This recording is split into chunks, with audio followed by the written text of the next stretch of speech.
A coalition of civil society organizations on transparency and accountability has commended the federal government's desire to scrutinize the activities of its ministers. While the group commends the goal behind the ministerial briefing, they threaten to call out any minister who fails to live up to expectations. TVC News' Joke Adisa reports. 8 months into the life of the Bola Tinubu's administration, ministers have commenced an interface with the people through the Ministry of Information and National Orientation.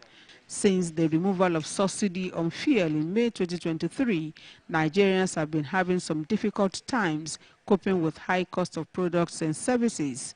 In response to public outcry and in line with President Bola Tinubu's desire to hold the ministers to account, the Minister of Agriculture and Food Security, Abubakar Kyari, was the first to take the stand.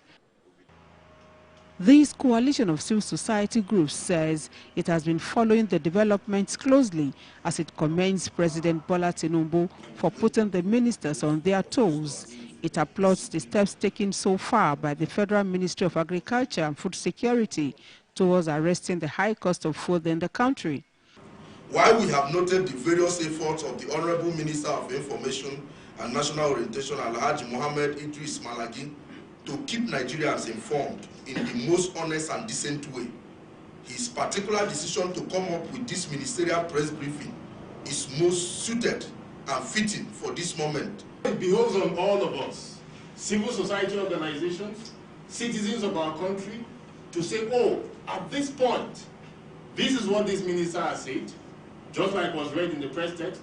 We will eviscerate, open up everything. Are we getting it right or wrong? And if we are not getting it right, we will still speak up. The group says it has undertaken an independent study of the current situation, including the convocation of a national civil society roundtable to discuss national economy, with particular reference to the economic reforms of the Tinubu administration. It advises the ministers to support the laudable initiatives of Mr. President, while threatening to call out any appointee who fails to deliver on the mandate. We know that there are ministers and ministries that have nothing new to show, and those ones constitute a clog in the wheel of our national development. We shall call them out at the appropriate time. The coalition wants all stakeholders to work towards national stability and stem all forms of undue anxiety and tension. Joke Adisa, TVC News, Abuja.